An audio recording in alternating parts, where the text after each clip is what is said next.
Hey guys, today we're looking at the Haute42/Cosmox T16 Pro, T16C, or T16 Crystal depending on who you ask. That's a lot of names, so to keep things simple, I'm going to be using the Crystal moniker as we go along. The Crystal is a newer sandwich-style all-button controller iteration, sort of a slightly enhanced take on their established T16. As we unbox, we see that it's white and spacious, and that it comes with an extra bag of goodies, including another switch, a switch puller, some stickable feet, the manual, and an appropriate USB cord.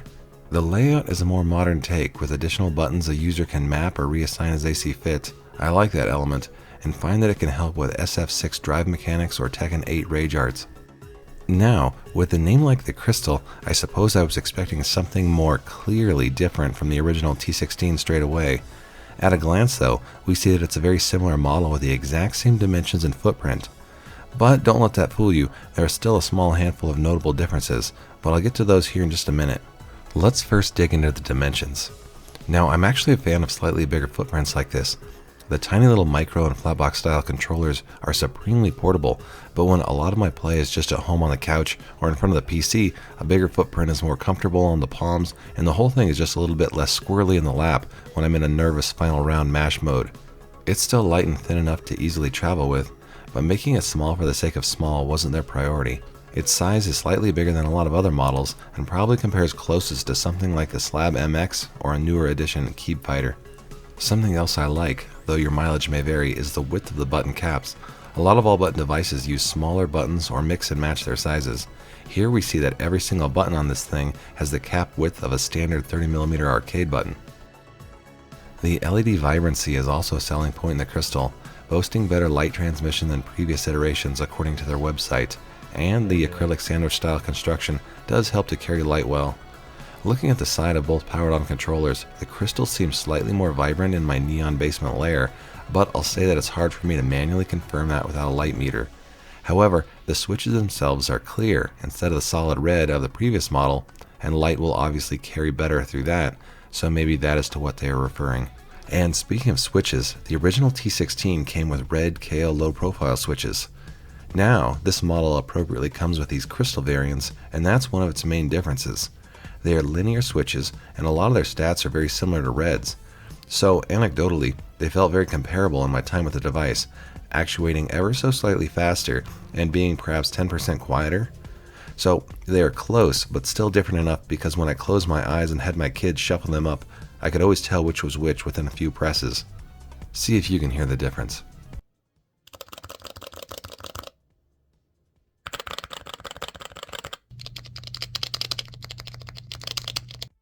Now for what it's worth, to fully depress both switch options it takes 10 quarters. Keep the change, you filthy animal. I like the feel of these Crystals, and if you like linear switches close to Red's, you'll likely find these satisfying. And because the Crystal switches are part of the selling point, I'm going to leave these alone for the time being. But in the future, we can definitely demo some other switch options to dial in some different feels to help you guys see what other options might be a good fit for you. Anyway, it runs on GP2040CE firmware, so has access to a handy web configurator. From there you can update firmware, change your splash screen, SOCD modes, and LED color options. And speaking of LEDs, there are several modes built in that you can toggle through. Maybe an amethyst purple could have worked, but in the end, I went with some soft white.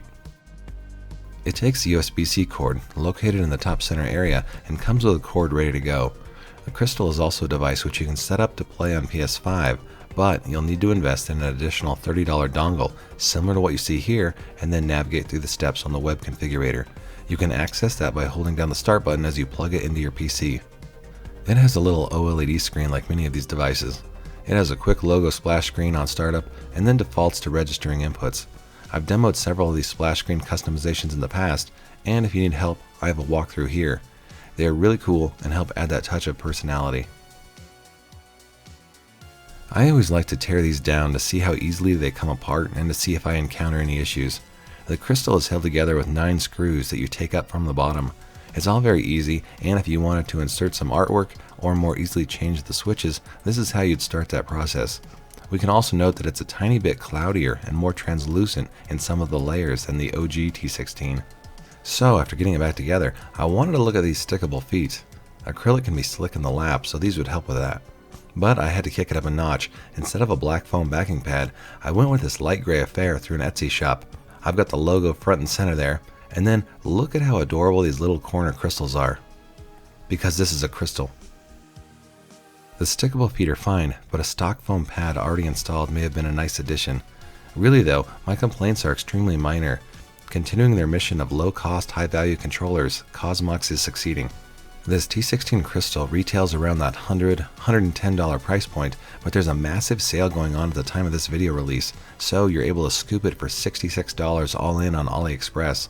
And sale or not, it's still such a good value proposition even if you grab it later on for $100. I am personally a fan of extra buttons to map different options, but if you are not and want something more traditional, then they also offer conventional all-button layout in the same style of controller. Check out their Amazon store and AliExpress links if this sounds like it's up your alley. Thanks to Haute42/Cosmox for the review controller. And thank you, dear viewer, for watching. If you found value in the content, then I would very much appreciate a subscribe click so that I can continue my mission of testing and documenting every controller on this planet. If you want to see another cool controller video, click here. Support your locals, and I'll see you next time.